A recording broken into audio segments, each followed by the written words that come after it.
बिस्मिल्लाहिर्रहमानिर्रहीम। अस्सलाम वालेकुम। कैसे हैं आप सब? वेलकम बैक कुक विद शगुफ्ता। मैं लेकर आई हूँ आपके लिए नहायत ही आसान और मज़ेदार रेसिपी। जी हाँ, आज मैं बनाने जा रही हूँ लच्छा पराठे की बहुत ही ज़बरदस्त रेसिपी, जो कि हर घर में बहुत पसंद किए जाते हैं। तो आइए बनाना स्टार्ट करते हैं। अगर आपको मेरी वीडियो पसंद आ रही है तो लाल सब्सक्राइब का बटन ज़रूर क्लिक करें और साथ में बेल आइकन को ज़रूर क्लिक करें ताकि मेरी हर आने वाली वीडियो सबसे पहले आपको देखने को मिले, और साथ में लाइक ज़रूर करें।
अब जहाँ से मैंने कटिंग की है किनारों को, वहाँ से हम सारों को इकट्ठा कर लेंगे।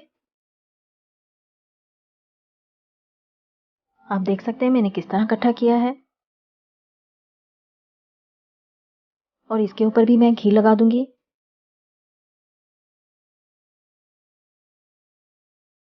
घी मैंने इसलिए लगाया था कि हमारी कटिंग जो है, लेयर्स हैं, वो एक दूसरे के साथ चिपक ना जाए। और आप देख लें, मैंने पेड़ा भी तैयार कर लिया है। अब पेड़े को मैं 2 मिनट के लिए रेस्ट पर रख रही हूँ। 2 मिनट हो गए हैं। 2 मिनट के बाद मैं इसकी छोटी सी रोटी बना रही हूँ। हाथों के साथ ही हम बनाएंगे, इस टाइम हम बेलेंगे नहीं। हाथों पर मैंने घी लगाया हुआ है।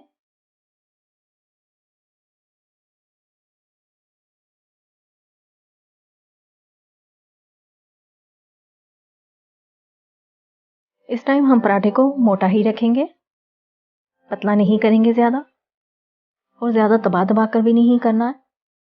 दबा दबा कर करने से हमारे लेयर्स एक दूसरे के साथ जुड़ भी सकते हैं। पराठे को उठाकर मैं पैन में डाल दूंगी। पैन को पहले ही मैंने गर्म होने के लिए रखा हुआ है। पैन में मैं डाल रही हूँ 3 टेबल स्पून घी।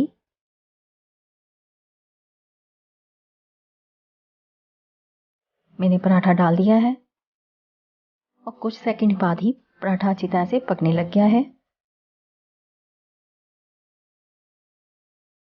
पराठे को हम थोड़ी थोड़ी देर बाद हिलाते रहेंगे ताकि पराठा हमारा नीचे से एक ही जगह पड़ा पड़ा जल ना जाए।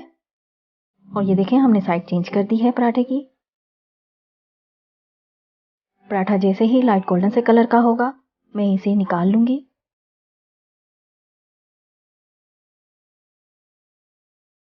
पराठे में से आप लेयर्स देख सकते हैं कितनी अच्छी तरह से दिखाई दे रहे हैं। और जैसे जैसे पराठा तैयार होगा इसी तरह ये लेयर्स खुल जाएंगे, बहुत ही अच्छी तरह लगेंगे। आपको मैं दिखाऊंगी एंड में। हमारा पराठा तैयार है। इसी तरह मैं दूसरा पराठा तैयार करती हूँ। पराठा तैयार करने के बाद मैंने इस तरह हाथों से किया और ये देखें लेयर्स कितनी अच्छी तरह से खुल चुकी हैं। माशाल्लाह बहुत ही मज़ेदार बना है, बहुत ही ज़बरदस्त लग रहा है। आप भी इसी तरीके से घर में ज़रूर ट्राई कीजिएगा, फीडबैक ज़रूर दें। अगर मेरी रेसिपी अच्छी लगी है इसे लाइक कर दें, शेयर कर दें और अगर अभी तक आपने मेरे चैनल को सब्सक्राइब नहीं किया तो जल्दी से सब्सक्राइब कर दें। अपना ख्याल रखिएगा। अल्लाह हाफिज़।